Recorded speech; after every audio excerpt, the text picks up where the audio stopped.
Welcome to SNEV Podcast.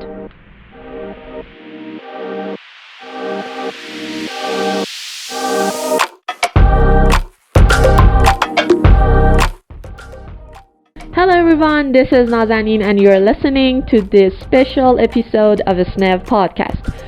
I'm so excited to announce you that SNEV held its second virtual conference this year with keynote speakers as well as poster presentations, oral presentations, and networking sessions. In addition to addressing the topic of extracellular vesicles in the conference, we had two keynote speakers discussing career development, which I believe are also very important to listen to. And in this episode, it was my pleasure and honor to had a short interview with the keynote speakers and ask for their opinion on organizing virtual conferences, also their practical recommendations for students who are working on EVs and new to this field. I hope you find this episode useful, and you can follow us on all social media platforms such as Instagram, Twitter, and LinkedIn to stay updated on other SNEV events. You can also check out the recorded presentation of our keynote speakers on YouTube.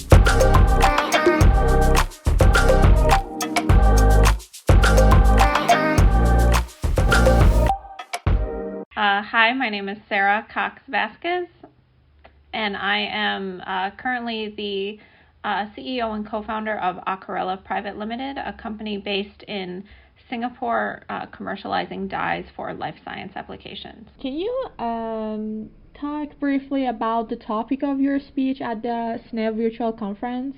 Yeah, so during the conference, I'm going to present on some recent work that we published at the National University of Singapore, where we have developed a new series of water-soluble dyes that have high applications in EVs.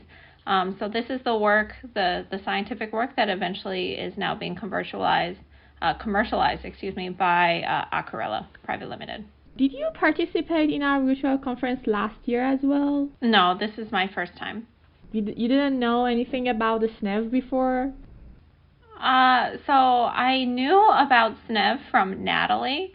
So I had talked with her briefly about, what SNEV was. She actually contacted me by SNEV to give the ISEV virtual talk a few months ago. So I had heard of SNEV from Natalie Turner. What's your opinion on organizing virtual conferences? Oh, I think it's really great because it takes away kind of the burden of traveling as well as, visa problems for, international participants. So I think it's a really great way to bring, scientific communities together and still be able to learn about new and interesting science. So I'm all for them. What are your expectations from the SNEV conference? Oh, I'm really excited to listen to some of the other talks and to, hear about new and interesting things that are upcoming in the EV field. And also just to, connect and form collaborations with other like-minded individuals. So is networking, in your opinion, is networking better in virtual conferences or in-person conferences? I think, networking is all about how much effort you put into it. Whether that's virtual or in person. I think you can get a lot of benefit out of a virtual conference if you're willing to put in the effort and actually network. It's the same as an in-person conference, is how much you're willing to put yourself out there. I think it's still totally possible to connect with people virtually. What is your suggestion for students who are studying in this field and who wants to enter this area? I think, read a lot of papers, see what your other colleagues are doing. I think there's been a lot of really good standardization papers that have come out recently that are really helpful for new people that are newly getting into this field. I would say that I am also kind of newly in this field. When I started working, doing my postdoc for what eventually became the company, I didn't have a background in EVs. So I spent a lot of time reading papers and a lot of time troubleshooting to figure out what worked. And I think you have to have a high tolerance and high resilience for failed experiments in all aspects of research, not just EVs. So the perseverance is really important when entering into a new field. you got to get your bearings set to really get yourself comfortable. Was there something special about EVs that you continue your project on this, or it was just your work? You have to work on EV. I mean, what happened that you came to this world? So what happened that I came to this world? That's an interesting kind of like story of how we actually ended up in the EV field. So we had these dyes in the lab, and we had used them for a couple different applications, and we were like, I mean, it's great, dyes are great, but what problem are they really solving? And it was actually when we learned about EVs and nanoparticles and membrane labeling, the problems that were in that field, that we actually kind of pivoted and started applying our dyes to EVs. So that's really how I kind of like learned about EVs, was kind of actually the problems of the dyes before learning about the problems of the EVs. And so if I get back to the question that I have now forgotten, so if you can, what was the question again? I asked why you choose this topic for your... Oh, yeah, how I ended up here. So I'd say it kind of found me. I didn't necessarily find it, but I think I found it really interesting because there's a lot of problems to be solved, and a lot of people really seem to be putting in a lot of time and a lot of effort and are really passionate about solving problems, specifically in EVs.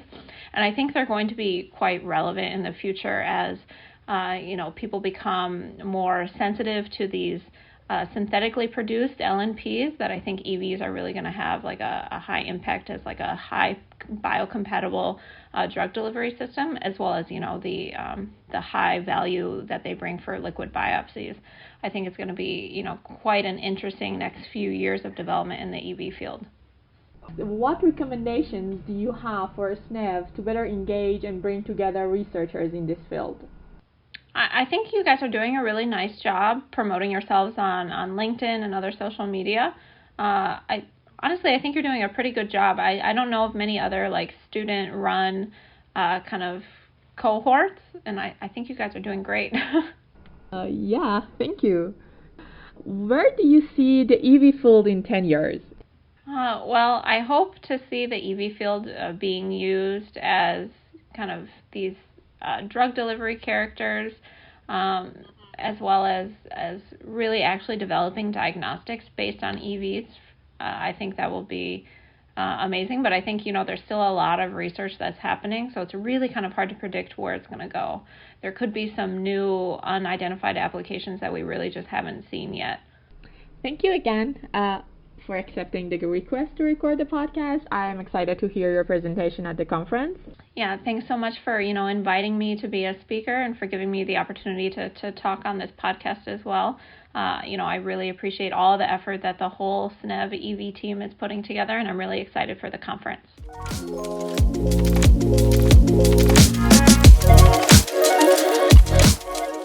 Thank you for the opportunity. It's great to be here.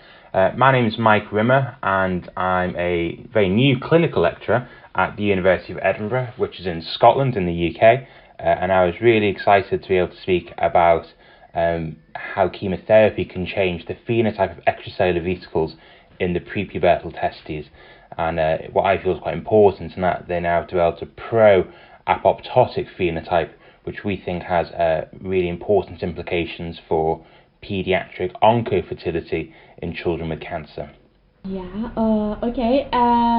It seems a very interesting subject, and I really look forward to hearing your complete presentation at the conference. Did you participate in our virtual conference last year as well?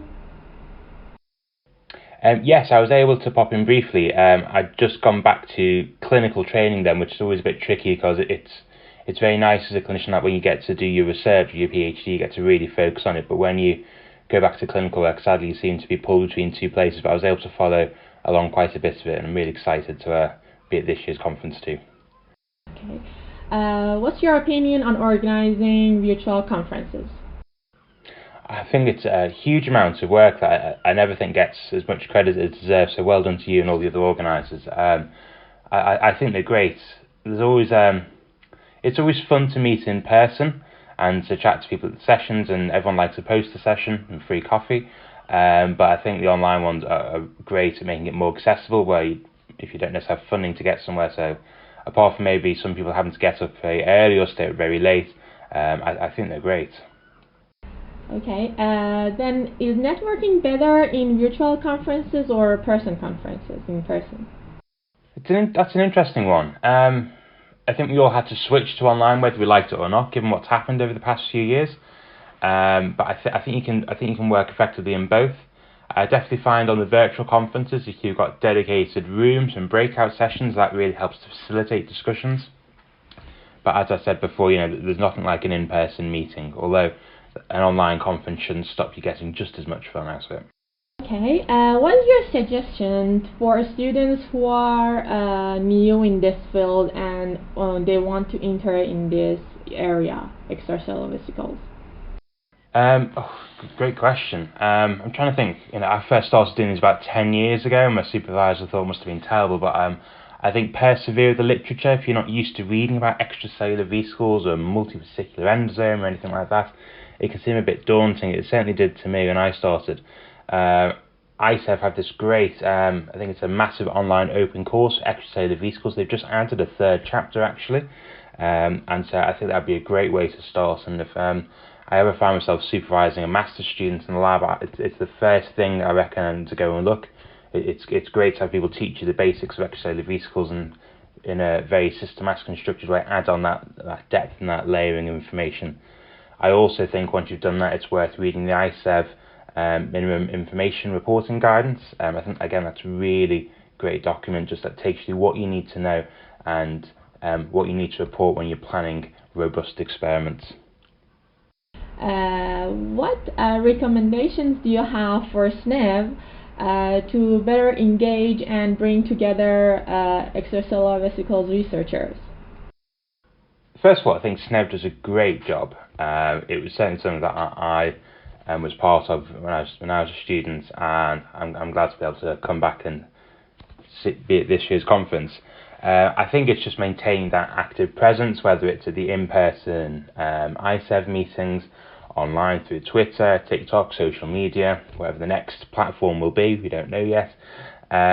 What I also really like the way SNEV reached out with newsletters regularly, so it's always interesting going to these conferences and you see these huge figures in the EV world speaking, but actually SNEV keeps you in touch. You see what some of the PhD students are doing, what the postdocs are doing, and it helps to bridge that gap between what sometimes feel like you alone in your lab. Some people are the only people doing EV research in their immediate group, and it can feel a bit lonely, and you may feel a bit frustrated having to explain what an EV is all the time as opposed to your experiments. And so I really like the way you could pick up the SNEV newsletter and you could see what other people are doing, what issues they've had, or that's a similar methodology that I'm doing, but no one else in my lab does it. So I always found that was a really great thing with the newsletter. So I would absolutely encourage you to continue those newsletters. Everyone likes a journal club. I guess we already have one, but maybe you could have a SNEV specific one, although I think that already happens actually with Ken Whitwer on the EV journal club page.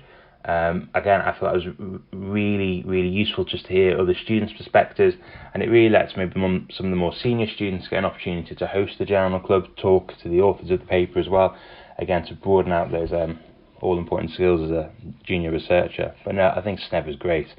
No, honestly, I think it's great. Oh, thank you. In compare of last year conference, what are your expectations from this year's SNEV conference?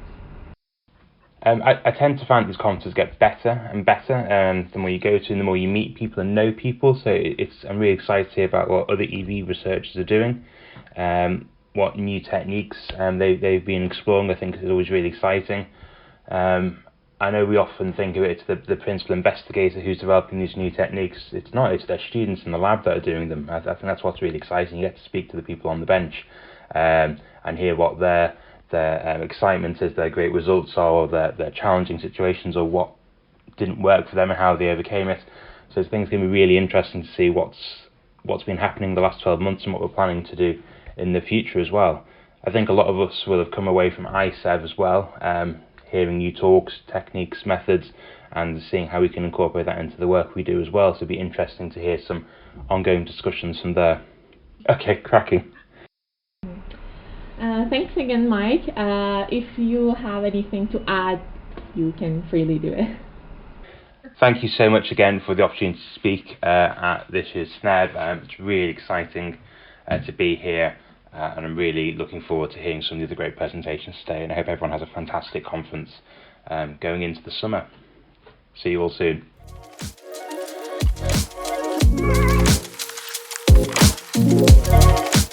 My name is Sander Koojimans, and I'm a postdoc in the laboratory of Pieter Vader and Raymond Schifferers in the UMC Utrecht in the Netherlands. And our group works specifically on drug delivery. That is our initial focus. And we work on drug delivery with synthetic nanoparticles, but also with extracellular vesicles, which is, I think, the more interesting one of the two. And that is also what my talk will be about. It will be about extracellular vesicles for drug delivery. And especially the work that I've done in my PhD involved a lot of engineering of extracellular vesicles for drug delivery. We all know, I think, that extracellular vesicles are pretty exciting for drug delivery. They have a lot of features that would be very beneficial for therapeutic application. But at the same time, I think there's also still a lot of limitations with extracellular vesicles, and those we probably will need to improve. For example, via engineering them with targeting ligands, or finding novel ways to load them with therapeutic cargo. And that is what I focused on in my PhD, and that is what I also will discuss during the talk that I will give. And then, like in the last part of my talk, I will also focus a little bit more on what I'm doing currently, which has sort of arisen from my work trying to engineer vesicles for drug delivery. I can already spoil that I was not always successful in actually engineering EVs for drug delivery. Some attempts of mine have failed, and I've published on some of those as well. But I would like to highlight that as well, and then explain why I'm researching what I'm currently researching, which is more a fundamental aspect of EVs. Currently, I'm going more into the EV heterogeneity and why it is important to understand how different subpopulations of EVs interact with their environment, how they deliver things, which cell types they bind to, which cell types are taken up by, how the uptake actually works, how delivery works. So I'm focusing now a little bit on more fundamental aspects of EV biology, and I'm trying to wrap that up in a little bit of a sauce with drug delivery as a sort of future perspective. It seems to be a very interesting subject, and I really look forward to hearing your complete presentation at the conference. Did you participate in our virtual conference last year as well? I knew about SNEV, yes, indeed, but last year I couldn't make it to the virtual conference. This year, obviously, I will. But no, I have not participated before, no. What are your expectations from the SNEV virtual conference? And in your opinion, is networking better in virtual conferences or in-person conferences? Well, I do think that, of course, personal conferences offer way better opportunities for networking than virtual conferences, unfortunately. However, it's of course easier to get more people together on a virtual conference because they don't have to travel. So there's pros and cons for both. How I envision like the difference between the SNEV virtual conference and the ISEV. I was also actually just at the ISEV in Seattle. I think what I expect is that there's a little bit more like a lower profile of talks and more accessible speakers in a way, because everyone is a little bit more on the same career stage. So you don't get these high-end talks of people that have already published thousands of Nature papers. I think everything will be a little bit more accessible and laid back compared to the ISEV, perhaps. Correct me if I'm wrong. I don't know. But this is what I would expect. What recommendations do you have for a SNEV to better engage and bring together researchers? Good question. Not entirely sure. It's it depends a bit on what you have experienced in the past that PhD students in this network are looking for. I think it might be good to highlight some job offers, open positions, specifically with the descriptions of those, like which areas they are at, to facilitate, let's say, exchange of PhD students between labs, learning new techniques. Perhaps it could be good actually to also have different labs share like a sort of quick portfolio of the techniques that they are using and the topic they are working on, to sort of get to have students get a good like overview of who's doing what and where that happens, and sort of they can expand their horizon a little bit. That might be good. Do you think undergraduate students can work on extracellular vesicles too? No, definitely. I think you can work on all level of career stages with extracellular vesicles, in my opinion. I also supervised master students and also bachelor students occasionally on this topic. I think it depends, of course, on how complex the downstream processing is and how the analyses that you're doing with them, the assays that you're running with them. But intrinsically, I think getting to study EVs can actually be quite straightforward and quite simple to start off with. And you can make it as complex as you finally want, or as your supervisor wants. So I don't think that there is a specific like entry-level requirement for working with EVs. I think anyone can do it. It's just a matter of training people properly, and you can do that pretty quickly if you keep it simple from the start and then start working towards more complex assays as you go. Thank you again for participating in our podcast. I'm excited to hear your presentation at the conference. Happy to hear. All right. Well, thank you, and I'm looking forward to presenting at the conference. We'll see you there. Thank you.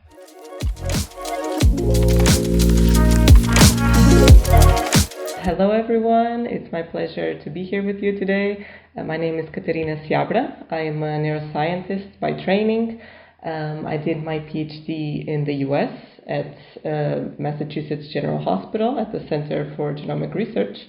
And more recently, I moved back to Portugal, which is actually my hometown, where I'm studying autism spectrum disorders and how alterations in the brain can lead to what happens in these children with autism. In parallel, I have always been excited to participate in other projects, and I have been recently invited to be a part of Chaperone, which is a company that provides career development services for scientists. So it has been designed specifically to provide solutions for scientists, for researchers, to help them navigate their careers. So if you look into our platform, our website, www.chaperone.online, you can find over 40 career consultants from all over the world with different backgrounds that can actually help scientists. So you can book a one-to-one session with them and have your questions answered. You can tailor your CV, for example. You can practice interviews, and we offer many more support in other career topics.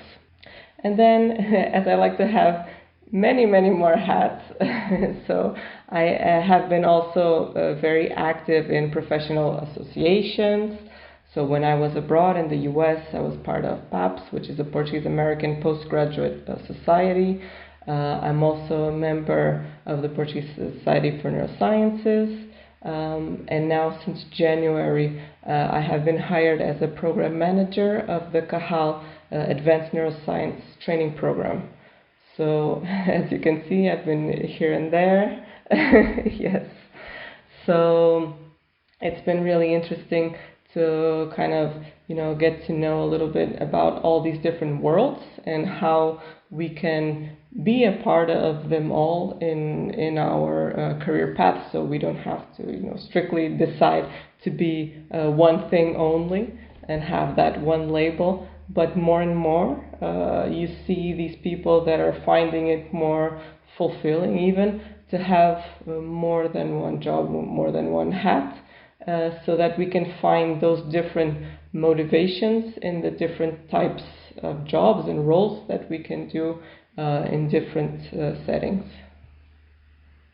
And can you talk briefly about the topic of your speech at the SNEV conference?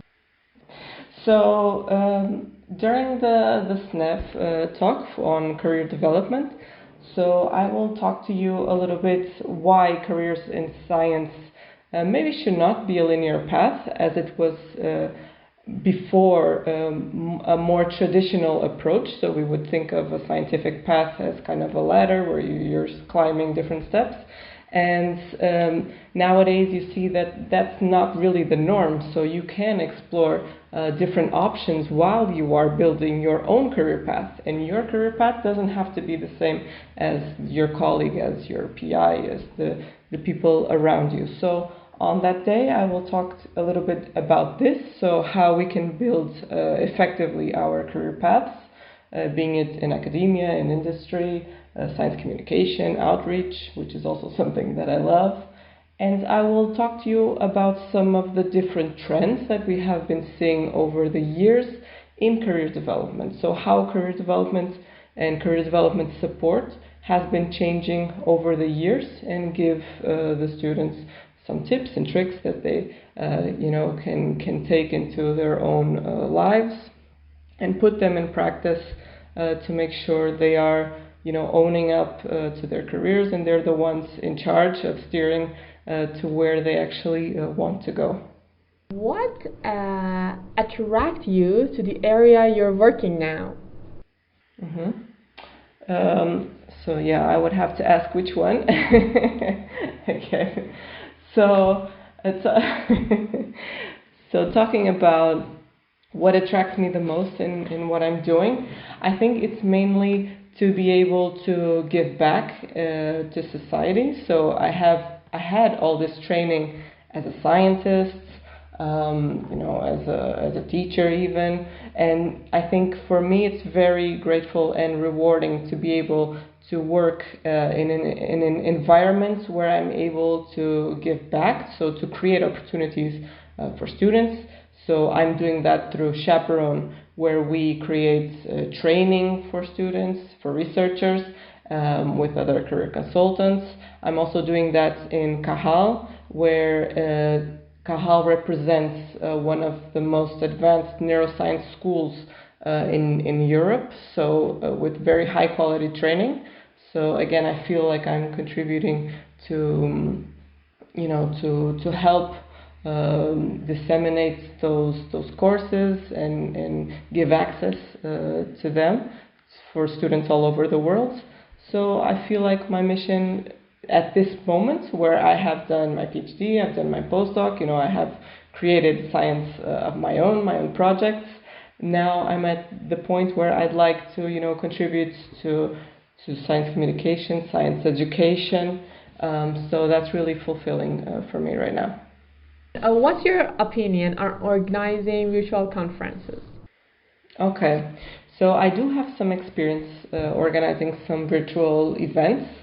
So we started a project called Brain Game, which is a science engagement project for high school and also higher education students, where we offer lectures that are online and also some other challenges.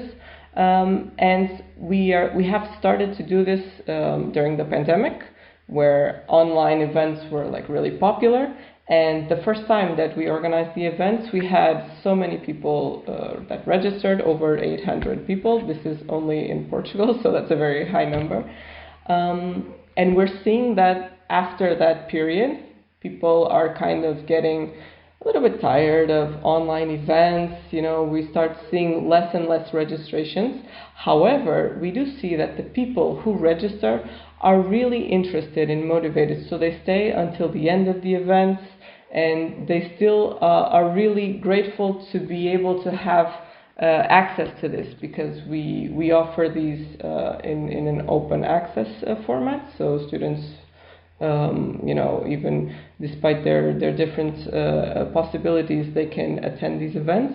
And we think this is really important, because this promotes inclusion of the students. from lower income places, for example. And I think it's really important to keep these online events, not only for that, but also, because we are also being more sustainable in terms of, the environment. Because if you think about a conference that happens in one place and everyone's traveling by airplane, if you think about the pollution that generates and even the costs, it gets very high costs and very high pollution rates. So we're also being more sustainable when we promote these type of online events, and you can have some moments of networking, and create these kind of breakout rooms where you can have people still chatting and exchanging contacts. So that's also very good. Yeah. So, in your opinion, is networking better in virtual conferences or in-person conferences? Yeah, I would say for sure it's better in person, because there are, social moments that it's you can only have them in person. And it's nice, to be with the people. We are social animals as humans, so we do like to be with one another. However, I think that online events, you can kind of overcome some of the challenges of not being in person by creating like those smaller breakout rooms, like I was mentioning. You can create like these moments where you kind of make people interact with some activities, some exercises, because otherwise people can be maybe a little bit shy to interact when it's online. So if we can create like some moments where people actually have to engage somehow, that can be helpful. So there are ways that we can try to minimize the fact that we are not together in person, and it can work. But of course, there's nothing like being in person. Unfortunately, humans as social beings, we will always prefer that, I think. Okay. What are your expectations from the SNEV virtual conferences? Well, I hope that I meet a lot of interested and curious researchers that work in this field. I'm really happy to also give my contribution, and I hope it will be helpful for all these different researchers that will be there, and I hope it will be a success. What is your suggestion for students that study in this field and want to find job in this area? Yeah, so I will mention some like tips for the students when they're trying to find new jobs, when they're trying to progress in their careers. I think something that's very important that has followed me also throughout my own career is networking. So everyone that you meet along your path, even your colleagues from the course that you took, your colleagues in the lab, your mentors, your PI, everyone around you is going to be part of your own network. And it's very important for you to build this list of contacts, because this will be very helpful for you in the future. Because if you think, the people that were with you in college and in your higher education degree, they will go to different paths probably. So they will work in different companies. So you will have a lot of contacts all over the world. And when I think about it right now, I'm very grateful for that, because if I want, to know how does this company work, is this a good job for me, I usually have one or another person that works in this area, this field, that actually can help me and clarify if this is the right thing for me. And also, another thing is going to conferences, going to these networking events where you have the opportunity to go and talk and meet people that maybe have the job that you are looking for. And don't be shy, because people are really happy to give advice. So even by sending an email to this very successful, popular PI, and maybe it seems, very daunting, but most probably he or she will reply, because everyone has been in that situation before. So most probably they will help you. Thank you again for accepting the request to record podcast. I'm excited to hear your presentation at the conference. Thank you.